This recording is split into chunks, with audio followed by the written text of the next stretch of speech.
The White House had two priorities on this maiden visit to China. The first, to secure cooperation in thwarting North Korea's nuclear ambition. The second, to begin the process of right-sizing the ballooning U.S. trade deficit with China.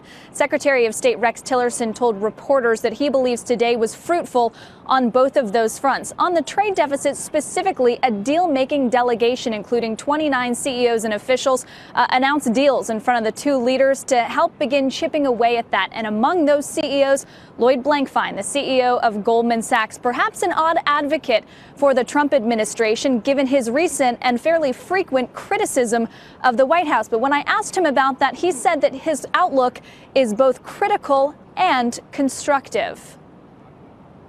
You've used your Twitter feed, though, to air some grumblings about this administration, whether it was trolling Infrastructure Week or talking about an implication that the president was casting a shadow over the country. Did you have hesitations about carrying the flag in this trade mission? You know, no, well, carrying the flag, you mean in the sense of being an American in a bilateral trade mission? Throwing your weight behind the administration that you have had issues with in the past. Let me tell you, nobody's on all fours with anybody. There's things that I disagree with on the administration, but let me just tell you what I agree with. I think this is a pro-business administration, not for the heck of enriching businessmen at the expense of, there's a kind of a narrative that this is a competitive interest between business interests on the one hand and working people on the other, or the middle class on the other. I think if you support business and growth, that inures immediately to the benefit of every American. That's what we really need. We really need to have growth in our country.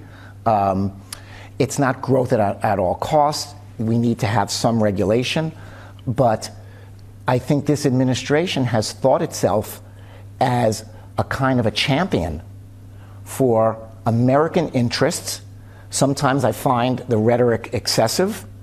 But I'm not against the concept that the president, that chief executive of the country, should be pursuing American interests, and not necessarily paramount, but just included in those American interests are business and the economy. When you think about the concept, or the concepts plural, that the administration has conceived, a lot of it has been generated by Goldman Sachs alums.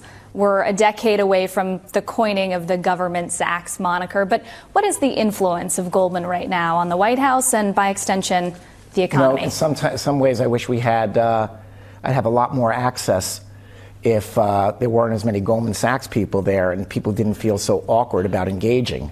I wish that turns out to be a bit of an overhang. Listen, let me say, I'm proud of the people at Goldman Sachs. I'm proud of the people we get. I'm proud of what they learn when they're at Goldman Sachs, and I'm proud that they're highly sought after when they leave Goldman Sachs. But when they leave Goldman Sachs, they leave Goldman Sachs. People have talked about the revolving door between government and industry. I would say it's not a revolving door at Goldman Sachs. We're not taking a lot of people out of government. The government is taking people out of Goldman Sachs, and those people aren't returning to Goldman Sachs when they get out. Blankfein went on to list the long line of luminaries that came from Goldman and entered very high-level positions within the government, among them Hank Paulson, who was known for his work here in China.